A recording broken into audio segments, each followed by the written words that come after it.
కనుమమ్మలు అనేవి మనకి ఒక ధనుసు రూపంలో ఉన్నాయని మనకి చెప్పారనమాట. చాలా మంది అనుకోవచ్చు ధనుస్సు అంటే కంప్లీట్‌గా 2 కనుబొమ్మలు కలిపి ఒక పెద్ద ధనుస్సు అని చాలా మంది అనుకుంటూ ఉండొచ్చు. అంటే అమ్మవారి కనుబొమ్మలు కలిసిపోయి ఉంటాయా అని అనుకోవచ్చు. అమ్మవారి కనుబొమ్మలు కలిసి ఉండవండి. ఎందుకంటే సాముద్రిక శిలాక్షణం ఏంటంటే అందరికీ శ్రీమాతరే నమః. అందరూ బాగున్నారా? ఈరోజు ఈ వీడియోలో మీ అందరికీ ఎంతగానో ఇష్టమైన లలిత సిరీస్ స్టార్ట్ చేయబోతున్నామండి. రీస్టార్ట్ చేయబోతున్నాము. చాలా వీడియోస్‌లో మనం చేసుకుంటూ వచ్చాం లలిత సిరీస్ గురించి. ఈరోజు విశేషంగా అమ్మవారి యొక్క కనుబొమ్మల గురించి మనం మాట్లాడుకోబోతున్నామండి. అందులోసారి మన్మధుడికి ఎలా ఉపయోగపడింది ఇవన్నీ కూడా మేము వీడియోలో తెలుసుకోబోతున్నాము. ఫస్ట్ టైం ఎవరైనా మన ఛానల్ సబ్స్క్రైబ్ చేసి, లైక్ చేసి, షేర్ చేసి మీ ఫ్రెండ్స్ అండ్ ఫ్యామిలీకి కూడా షేర్ చేసేయండి. ముందుగా అమ్మవారి యొక్క ధ్యాన శ్లోకంతో మనం వీడియోని స్టార్ట్ చేద్దాం. మాణిక్య వినాప్రాళయంతిం మదాలసాం మంజులవాగ్భిలాసాం మాహేంద్ర నిర్వికోమలాంగే మాతంకన్యాం మనసా స్మరామి చతుర్భుజే చంద్రకళావతంసే కుజునతే కుంకుమరాగ సౌమ్ని పుండ్రేక్షుపాశాంకుశుభానహస్తే నమస్తే జగదైకమాతః.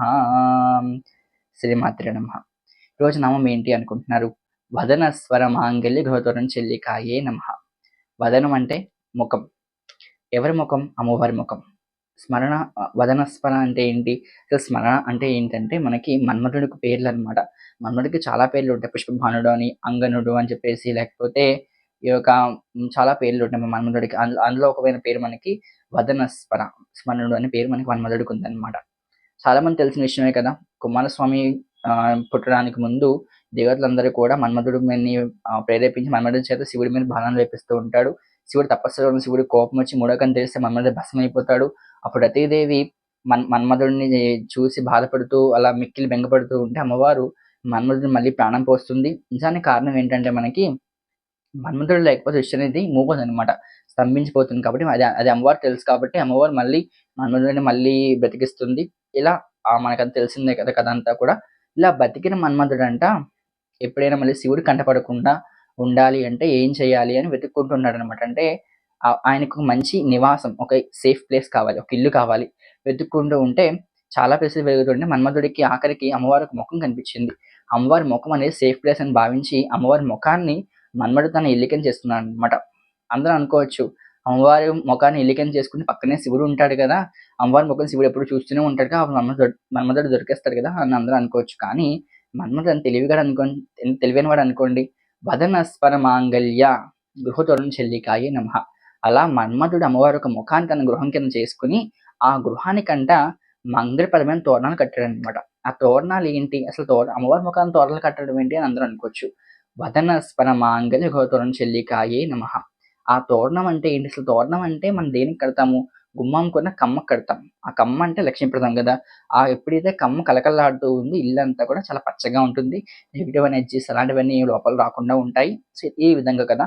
సో అందుకే మన్మధుడు ఏం చేశాడు అంటే అమ్మవారి కనుబొమ్మల్ని ఆ ఒక ఇల్లుకి తోరణం కింద కట్టాడనమాట. ఇక అర్థమైంది కదా అందరికీ.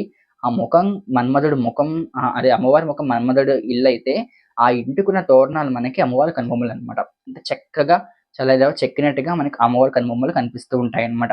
నిజానికి కనుబొమ్మలు అంటే చాలా మంది అనుకుంటూ ఉంటారు. అమ్మవారి కనుబొమ్మలు మనం ధ్యానం చేయడం ఏంటి అనుకుంటూ ఉంటారు. ఈ విధంగా ఏంటంటే మనకి అమ్మవారి కనుబొమ్మలు మనం బాహ్యంగా చూస్తే కనుబొమ్మల కింద కనిపిస్తూ ఉంటాయి. బట్ అంతర్ముఖంగా అంటే లోపల మనం కనుక ధ్యానించుకుంటే అవి మనకి భయం పోగొట్టడానికి ఒకానొక హేతువు అనమాట. ఎలాగైతే మన్మధుడికి పరమేశ్వరుడి పట్ల భయం పోగొట్టి అలా రక్షణ కవచం కింద ఆ కమ్మలు ఉన్నాయో మనందరికీ కూడా మనకేమైనా భయం ఏమైనా ఉంటే ఆ కనుబొమ్మలు చూడడం వల్ల మనకి ఆ భయం అంతా పోతుందని చెప్పేసి అనుకుంటూ ఉంటారు. కానీ మనకి ఒక డౌట్ రావచ్చు. అమ్మవారి కనుబొమ్మలు మనం ఎలా చూస్తూ ఉంటాము? జనరల్‌గా దేవాలయానికి వెళ్ళినా, ఎక్కడికెళ్ళినా కూడా ఆ కనుబొమ్మలనేవి మనకి వెండితో గాని, లేకపోతే ఏదో సంథింగ్ దాంతో కప్పివేసి ఉంటాయి. మన కనుబొమ్మలు ఎక్కడ చూస్తూ ఉంటాము? కొన్ని ఫోటోస్‌లో చూద్దామా అంటే అంత క్లారిటీగా మనకి కనిపించవు. అమ్మవారి కనుబొమ్మలని మనం ఎలా చూడాలి అనంటే, మనకి శంకర భగవత్పాదులు అమ్మవారి కనుబొమ్మల గురించి సౌందర్య లహరిలో అద్భుతమైన శ్లోకాన్ని రచించారనమాట. అందులో ఆయన ఏం చెప్పారంటే, భవభంగ భవభంగ వ్యసని అని చెప్పేసి చెప్పారనమాట. అంటే ఏంటి? అమ్మవారి కనుబొమ్మలంటే ఇలా ముడుచుకొని ఉంటాయన్నమాట. ఎందుకు ముడుచుకొని ఉంటాయి అమ్మవారి కనుబొమ్మలు అంటే, ఈ ప్రపంచమంతా ఎవరైనా తన పిల్లలు ఎవరైనా భయపడుతూ ఉంటారేమో, వాళ్ళ భయాన్ని ఎలా పోగొట్టాలని ఎప్పుడు అమ్మవారు ఆలోచిస్తూ ఉంటుందన్నమాట. అంటే జనరల్‌గా మనం ఆలోచిస్తే మనం ఇలా అనుకుంటుంటాం. మన ఆలోచనకొస్తే కొంచెం కనుబొమ్మలు దగ్గర పడుతూ ఉంటాయి కదా. అలాగే అమ్మవారి కనుబొమ్మలు కూడా మన గురించి ఆలోచిస్తూ ఉంటుందండి ఎప్పుడు అమ్మవారు. అందుకే ఆమె కనుబొమ్మలు కూడా ఇలా ముడి వేసుకొని ఉంటుందన్నమాట. ఇలా ముడి మనకి కనిపిస్తూ ఉంటుందన్నమాట. అంటే ఆమె కనుబొమ్మలు ఇలా ఉంటే కొంచెం ఇలా ముడి వేసినట్టు కనిపిస్తుందనమాట. అలా కనుబొమ్మలు మనం ధ్యానంలో అమ్మవారిని చూడొచ్చు. కానీ అది కూడా చాలా మందికి సాధ్యపడదు. అంటే కళ్ళు మూసుకొని ధ్యానం చేసి అమ్మవారి కనుబొమ్మలు ఎలా ఉంటాయని మనం అంత జ్ఞానం కూడా మనకి ఉండదు. అలాంటి శంకర భగవత్పాదులు ఏం చేశారు, నిజానికి మన శంకర భగవత్పాదులు ఎంత అద్భుతంగా అంటే మనకి అరటిపండు ఒలిచి నోట్లో పెడుతూ ఉంటారు కదా! ఆ విధంగా మన శంకర భగవత్పాదులు ఈజీగా అసలు మనం ఎలాంటి ప్రయత్నం చేయకుండా కూడా ఆ ఒక నామాలు కానీ, ఆ ఒక స్తోత్రాలు కానీ చదివితే ఈజీగా దగ్గరైపోవడానికి ఒక అద్భుతమైన విధానం మనకి కనుక్కుందనమాట. ఇంకొక దాంట్లో ఏం చెప్పారు అంటే అమ్మవారు కన్నులనేవి, కనుబొమ్మలనేవి మనకి ఒక ధనుసు రూపంలో ఉన్నాయని మనకి చెప్పారనమాట. చాలామంది అనుకోవచ్చు ధనుస్సు అంటే కంప్లీట్‌గా 2 కనుబొమ్మలు కలిపి ఒక పెద్ద ధనుస్సు అని చాలామంది అనుకుంటూ ఉండొచ్చు. అంటే అమ్మవారి కనుబొమ్మలు కలిసిపోయి ఉంటాయా అని అనుకోవచ్చు. అమ్మవారి కనుబొమ్మలు కలిసి ఉండవండి. ఎందుకంటే సాముద్రిక శిల లక్షణం ఏంటంటే కనుబొమ్మలు కలవకుండా ఉండడమే నిజమైన సాముద్రిక శిల లక్షణం అనమాట. అందుకే అమ్మవారి కనుబొమ్మలు మనకి ధనుస్సు రూపంలో ఉంటాయని చెప్పేసి చాలామంది కవులు చెప్పారు. అలాగే శంకరాచార్యుల వారు కూడా ఒకానొక సందర్భంలో సౌందర్యలహరిలో ఇలా మనకి వర్ణించడం జరిగిందనమాట. ఇవన్నీ ఎందుకు వర్ణిస్తున్నారు అంటే మనకి బాహ్యంగా అమ్మవారి కనులు ఇలా ఉంటాయేమో, ఈ చంద్రవంకను చూసామనుకోండి అమ్మవారి నుదురు ఇలా ఉంటుందేమో మనం అనుకుంటూ ఉంటాం. పద్మాలు చూసామనుకోండి అమ్మవారి ముఖం ఇలా ఉంటుందేమో, ఆమె పెదవులు ఇలా ఉంటాయేమో అనుకుంటూ ఉంటాం. ధనుస్సు చూసామనుకోండి అమ్మవారు ఇంకా కళ్ళు ఇలా ఉంటాయేమో అని అనుకుంటూ ఉంటాం అనమాట. బాహ్యంగా మనం అమ్మవారిని దర్శించుకోవడానికి అంటే అది చూస్తే మనకి అమ్మవారు గుర్తొస్తుంది గదా! ఆ గుర్తు రావడంతోనే మనం అమ్మవారి కలవంక చూస్తూ ఉంటాం గదా! అలా శంకరాచార్యుల వారు ఆయన మన మీద జాలనమాట. పాపం వీడేదో చేద్దాం అనుకుంటున్నాడు. వీడికి ఎంత చేయడం బిజీ షెడ్యూల్‌లో వాడు చేయలేడేమో, కనీసం ఇలా అలా చేసినా కూడా వాడికి పుణ్యం వెళ్తుందేమో అని చెప్పేసి ఆయన జాలితో మన మీద ఇలాంటివన్నీ కూడా మనకి శ్లోకాల రూపంలో మనకంతా ప్రవేశపెట్టారనమాట. దీంతో పాటు ఇంకొక సౌందర్యలహరిలోని శంకరాచార్యుల వారు అమ్మవారి కనుబొమ్మల గురించి ఇంకొక విషయం మనం చెప్తూ ఉంటారు. అమ్మవారి కనుబొమ్మలతో బ్రహ్మదేవుని శాసిస్తుంది. అంటే మనం సృష్టి జరిపించడానికంట జనరల్‌గా అమ్మవారు నోరు వాడక్కర్లేదు. ఆమె కన్ను సైజ్ ఒక్కటి చాలనమాట. అంటే ఆమె కడగంటి చూపు. ఆమె కళ్ళు తిప్పితే ఇలా బ్రహ్మదేవుడు సృష్టి చేస్తున్నప్పుడు మధ్యలో బ్రహ్మదేవుడు ఏం చేస్తున్నాడో ఒక కన్ను అట్లా బ్రహ్మదేవుడి మీద వేస్తుంది. ఒక సైజు.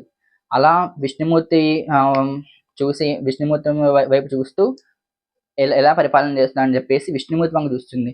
ఆ తర్వాత పరమేశ్వరుడు వంక చూసి ఎలా లయం చేసుకుంటున్నాడు. అలాగే పరమేశ్వరికి వచ్చేసరికి అమ్మవారు శివకామ సుందరి చెప్పేసి అలా పరమేశ్వరుడికి పక్కన చక్కగా అంటే అన్ని రకాల పాత్రల్లో ఆమె కనుసైగలతోనే పోషిస్తుందనమాటండి.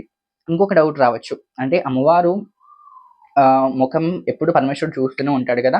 ఇక మన్మధుడు పరమేశ్వరుడు దొరికేస్తాడు కదా! అని చెప్పేసి మనకొక అద్భుతమైన చాలా మందికి ఒక ఐడియా రావచ్చు కదా! అప్పుడేమవుతుందంటే మనకి అమ్మవారి ముఖం చూస్తున్న పరమేశ్వరుడు అంటే ఇప్పుడు మైమరిచిపోతూ ఉంటాడనమాట. ఆనంద అనుభూతులు తేలుతూ ఉంటాడు. అమ్మవారు మన్మధుడి చేతిలో ఉన్న పుష్పబాణాల్ని అమ్మవారు తన చేతిలోకి తీసుకుందనమాట.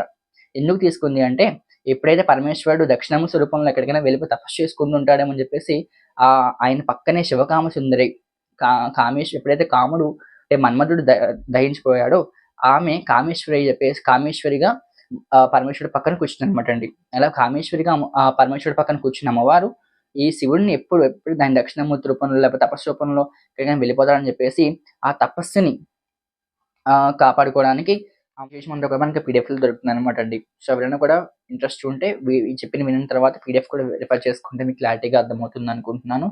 సో, నాకు తెలిసి మీకు వీడియో నచ్చింది. నచ్చితే తెలుసుగా ఛానల్ సబ్స్క్రైబ్, లైక్ చేసి, షేర్ చేసి మీ ఫ్రెండ్స్ కూడా షేర్ చేసేయండి.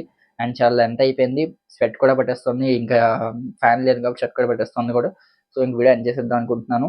సో, నెక్స్ట్ వీడియోతో మంచి ఇన్ఫర్మేషన్‌తో కంటెంట్ మీ ముందుకు వస్తాను. నమస్కారం. శ్రీమాత్రే నమః. జై శ్రీరామ్. అందరూ బాగున్నారు. మనం కూడా ఉండాలి. సరిపోయింది.